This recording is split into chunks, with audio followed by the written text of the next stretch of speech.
امام ابو حنیفہ رحمۃ اللہ علیہ نے اپنے بیٹے حماد سے کہا کہ بیٹا مجھے 5 لاکھ حدیثیں یاد ہیں،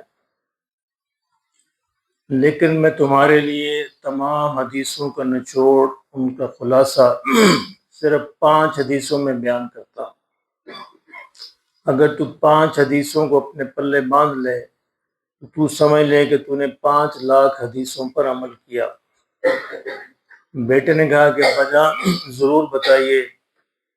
انہوں نے کہا کہ بیٹا پہلی حدیث یہ ہے انما الاعمال بالنیات، کہ اعمال کا دار و مدار نیتوں پر ہے۔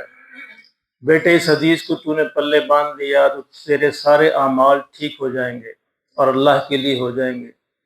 یہ حدیث اصل میں نیک اعمال کے بارے میں ہے کہ اگر نیت اچھی ہو تو نیک عمل فائدہ دے گا، نیت بری ہو تو نیک عمل بھی برباد ہو جائے گا۔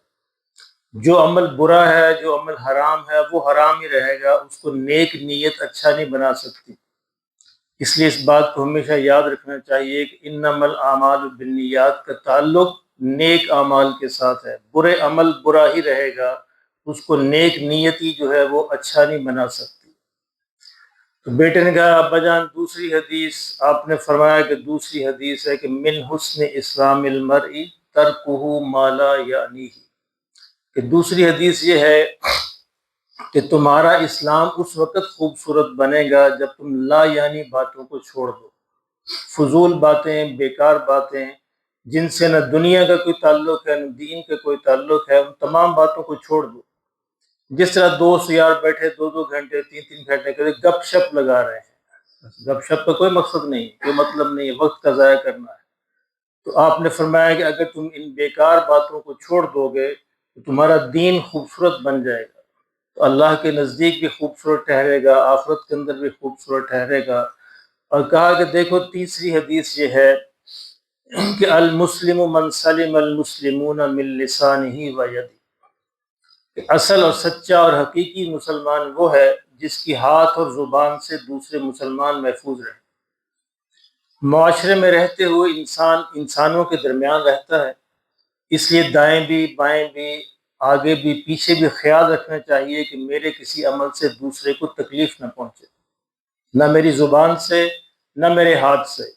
اگر انسان اپنے آپ کو، اصل تو انسان کا مقصد یہ ہے کہ دوسروں کو فائدہ پہنچائے، فائدہ نہیں پہنچا سکتا تو کم از کم درجہ یہ ہے کہ اس سے دوسرے کو تکلیف نہ پہنچے۔ تو آپ نے فرمایا تیسری حدیث یہ تھی کہ سچا اور حقیقی مسلمان وہ ہے جس کی ہاتھ اور زبان سے دوسرے مسلمان محفوظ رہیں۔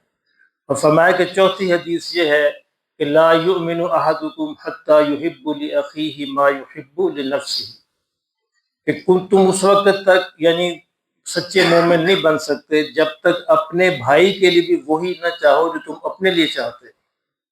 میں تو دوستوں سے اکثر کہا کرتا ہوں کہ یہ ایک حدیث کافی ہے، یعنی معاشرے کو صحیح، سچا اور اچھا بنانے کے لیے اگر ہر مسلمان اس ایک حدیث پہ عمل کر لے تو معاشرہ ٹھیک ہو جائے گا، کیونکہ ہر بندہ اپنے لیے بھلائی چاہتا ہے، خیر چاہتا ہے، نیکی چاہتا ہے، اچھی بات چاہتا ہے، یہی دوسروں کے لیے چاہے۔ گھر کے اندر بھی آپ دیکھیں کہ جب ساس جو ہے بہو ہوتی ہے اس کے تصورات اور ہوتے ہیں، اور جب بہو ساس بن جاتی ہے تصورات اور ہوتے ہیں، تو بالکل خیالات بدل جاتے ہیں۔ حالانکہ بالکل اس کو جب انسان اپنے آپ کو اس جگہ پہ رکھ کے سوچے تو پھر کوئی مسئلہ پیش نہیں آئے گا۔ آپ نے فرمایا پانچویں حدیث یہ ہے کہ الحرام الحلال بین والحرام بین، کہ اللہ نے حلال بھی واضح کر دیا ہے، حرام بھی واضح کر دیا ہے، اور ان دونوں کے درمیان کچھ مشتبہ چیزیں ہیں، شبہ والی چیزیں ہیں۔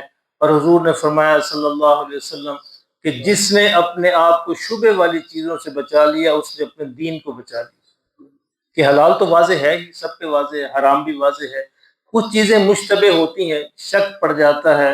ایک اور حدیث میں حضور نے فرمایا کہ دع ما یریبک، جو چیز تمہیں شک میں ڈالے اس کو چھوڑ دو۔ تو یہ اپنی عزت کو، اپنے دین کو بچانے کا آسان طریقہ ہے۔ تو میرے محترم بھائیو، یہ صرف 5 حدیثیں، اور میرے یعنی حضور امام ابو حنیفہ نے فرمایا کہ اگر ان 5 حدیثوں پہ عمل کر لو گے تو گویا تم نے 5 لاکھ حدیثوں پر عمل کر لیا۔ اللہ ہمیں بھی توفیق نصیب فرمائے۔